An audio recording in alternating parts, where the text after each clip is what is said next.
সম্মানিত যেন আমরা নিজের বাড়ি থেকে ইনভাইট করা। কক্সবাজারের রোহিঙ্গা ক্যাম্পে গত 14 মার্চ দেশে ফেরত পাঠানোর এমন আশ্বাসের 1 মাস পার না হতেই রোহিঙ্গাদের রাখাইনে ফেরত নেয়ার বার্তা দিল মিয়ানমার সরকার।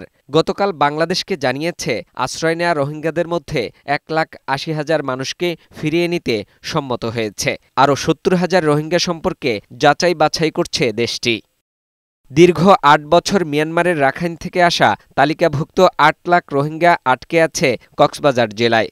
বিগত সরকারের সময়ে ফেরত পাঠানোর উদ্যোগের কথা বলা হলেও সেই আশ্বাস ছিল শুধুই লোক দেখানো কিংবা কূটনৈতিক ব্যর্থতা। দায়িত্ব নেয়ার 7 মাসের মাথায় রোহিঙ্গাদের ফেরত নিতে মিয়ানমারকে রাজি করালো অন্তর্বর্তী সরকার।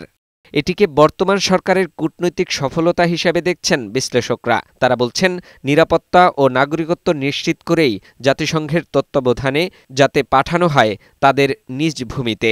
এটা ভালো, আমরা খুশি, এটা পজিটিভ যে ওরা একটা, ওদেরকে আমরা ব্লাইন্ডলি বিশ্বাস করলে হবে না। ওদের নাগরিক ক্ষমতা ফেরত দিতে হবে, ওদেরকে নিরাপত্তা দিতে হবে। যে কোনো জাতিসংঘের মতো একটা পিস কিপিং মিশন লাগবে। ওরা যেতে আরম্ভ করবে, কেন ওরা যেতে চায় ওদের দেশে, সুন্দর দেশ। দীর্ঘ প্রতীক্ষার পরে নিজ দেশে ফেরত যাওয়ার খবরে আশার আলো দেখছেন কক্সবাজারের রোহিঙ্গারা।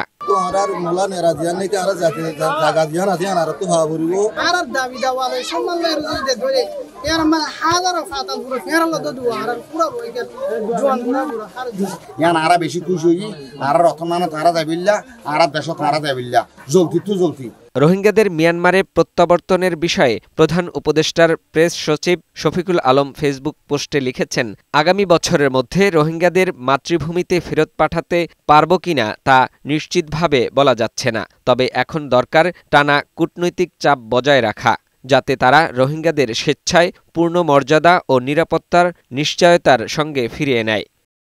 ফাহিম মুনাইম, বৈশাখী সংবাদ, ঢাকা।